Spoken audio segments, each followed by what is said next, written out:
Саламатсыңарбы, урматтуу окуучулар? Бүгүнкү биздин сабактын темасы жарым өткөргүчтөгү токтун табияты, өздүк жана кошулмалуу өткөрүмдүүлүк, донорлор жана аксепторлор. Бүгүнкү сабактын жүрүшүндө балдар силер жарым өткөргүчтөр жаратылышта кандай түрдө кездешерин, металлдар менен жарым өткөргүчтөрдүн айырмачылыгы, фото каршылык жана анын колдонулушу, өздүк өткөрүмдүүлүк, кошулмалуу өткөрүмдүүлүк жөнүндө маалыматка ээ болосуңар. Жаратылыштагы жарым өткөргүч. Бул жерде Менделеев мезгилдик таблицасы көрсөтүлгөн. Кызыл менен бөлүнүп алынган элементтер жарым өткөргүчтөргө кирет.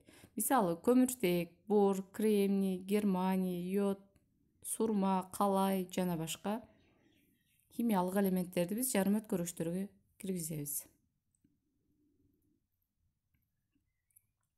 Жарым өткөргүчтөр менен өткөргүчтөрдүн ортосунда төмөнкүдөй негизги айырмачылыктар бар.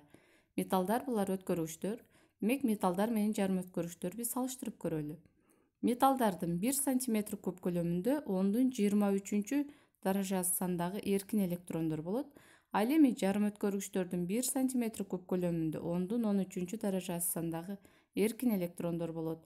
Башкача айтканда, жарым өткөргүчтө эркин электрондордун саны өткөргүчтөрдүкүдөн бир нече миллионго аз. Ошондуктан алар жарым жартылай өткөргүч болуп эсептелинет. Бул жерде сүрөттө дагы металлдар менен жарым өткөргүчтөрдүн эркин электрондорунун санын айырмачылыгы кандай деңгээлде экендигин сүрөттө дагы көрүүгө болот. Экинчи негизги айырмачылыгы бул металл өткөргүчтөрүнүн каршылыгы температурага дээрлик пропорциялаш өсөт. Башкача айтканда, каршылык көбөйүп, ток күчү азаят. Ал эми жарым өткөргүчтөрдө тескерисинче, жарым өткөргүчтөрдү канчалык ысыта турган болсок, температура жогорулаган сайын анын каршылыгы азайып, ток күчү кескин өсөт. Мына ошол себептүү жарым өткөргүчтөрдү терс температуралык коэффициентке ээ деп атайбыз. Металл менен жарым өткөргүчтүн каршылыгын абсолюттук температурага көз карандылык графиги көрсөтүлгөн. Жарым өткөргүчтөрдү ысытууда андагы эркин электрондордун саны кескин өсүп кетет. Эгерде жарым өткөргүчтү жетишерлик жогорку температурага чейин ысытсак, анын салыштырма каршылыгы металлдардын салыштырма каршылыгына жакындап калышы мүмкүн. Фото каршылык. Жарыктын таасири астында каршылыгын өзгөрткөн жарым өткөргүчтөр фото каршылыктар деп аталат. Фото каршылыктарда жарыктын таасири астында эркин электрондор кескин көбөйөт да андагы ток күчү жана каршылыгы өзгөрөт. Жарыктаныш канча көп болсо, фото каршылыктагы ток да ошончо чоң болот. Фото каршылык жарыктын өзгөрүшүнө өтө сезгичтүү келет. Ошондуктан ал автоматикада, телемеханикада, астрономиялык изилдөөлөр учурунда кеңири колдонушка ээ. Өздүк өткөрүмдүүлүк. Аралашмасы болбогон таза жарым өткөргүчтөрдүн өткөрүмдүүлүгү өздүк өткөрүмдүүлүк деп аталат. Абсолюттук 0 температурада жарым өткөргүч диэлектрик болот, анткени анда эркин электрондор болбой калат.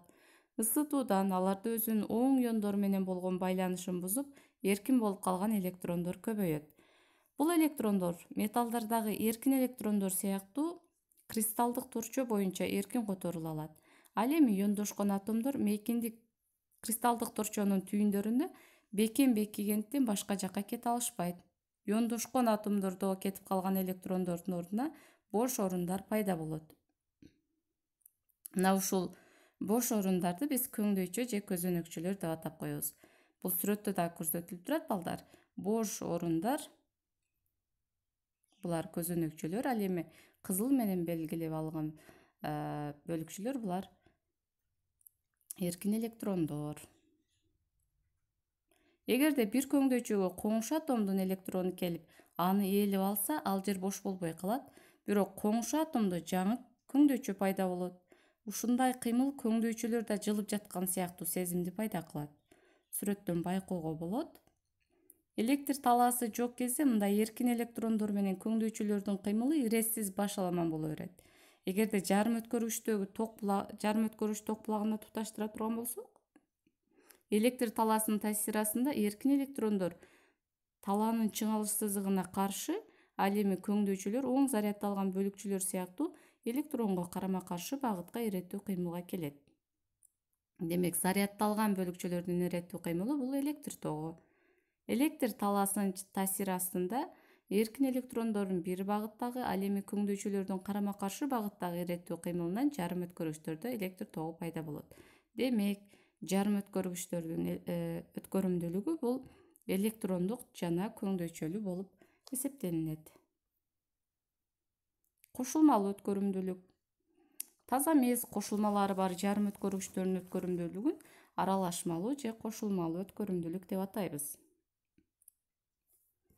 Таза жарым өткөргүчтөрдүн атомдор ортосундагы байланыштын табиятын бир аз эске салсак, мисалы үчүн Германия жарым өткөргүчүндө анын атому 4 валенттүү, башкача айтканда ядро менен начар байланышкан 4 электрондун ар бири бир эле мезгилде өзүнүн жана коңшу атомдордун ядросуна айланып кыймылдайт. Сүрөттөн дагы байкоого болот.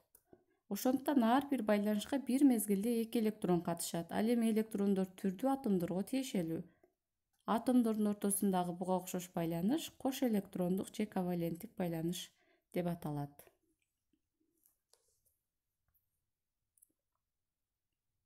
Таза өткөргүчкө аралашмаларды киргизүү анын өткөрүмдүүлүгүн максаттуу өзгөртүүгө мүмкүндүк берет. Ошондуктан өткөрүмдүүлүктү жогорулатуу үчүн таза жарым өткөргүчтөргө аралашмалар киргизилет. Кошулмалуу же аралашмалуу жарым өткөргүчтөрдүн эки тиби бар: N тибиндеги жана P тибиндеги. Биз мына ушуларга толук токтолобуз. N тибиндеги жарым өткөргүч. Эгерде 4 валенттүү жарым өткөргүчкө, мисалы кремнийге 5 валенттүү мишяк кошулса, анда кремнийдин 4 валенттүү электрону менен мишяктын 4 электрону кош электрондук байланыш түзөт да, бир электрон артып калат. Ал электрон өткөрүмдүү эркин электронго айланат. Коваленттик байланышка кирбей ашып калган электрон болгондуктан N тибиндеги жарым өткөргүч деп аталат, же донордук электронун берүүчү деп дагы атап койсок болот. N тибиндеги бул негатив, терс деген сөздөн алынат, себеби электрон ашыкча дегенин түшүндүрөт. P тибиндеги жарым өткөргүч. Эгерде 4 валенттүү кремнийге эми 3 валенттүү, мисалы индий кошулса, коваленттик байланышка эми электрон жетпей калат да, көңдөйчү ашыкча болуп калат. Жарым өткөргүчтүн мындай тиби P тибиндеги жарым өткөргүч деп же аксептордук кошуп алуучу деп аталат, себеби бул аралашмада электрон жетишпейт, ошондуктан ал кошуп алууга даяр деген мааниде. Мына балдар, биз кошулмалуу же аралашмалуу жарым өткөргүчтөрдүн эки тиби менен тааныштык. N тибиндеги зарядын негизге алып жүрүүчүлөр электрондор, ал эми P тибиндеги көңдөйчүлөр болушат экен. Жогоруда бир нече маалыматтарга ээ болдук. Мына ушул маалыматты колдонуп, төмөнкү суроолорго өзалдынча жооп беребиз. Мына ушул менен биздин бүгүнкү сабагыбыз аяктады балдар. Саламатта тургула.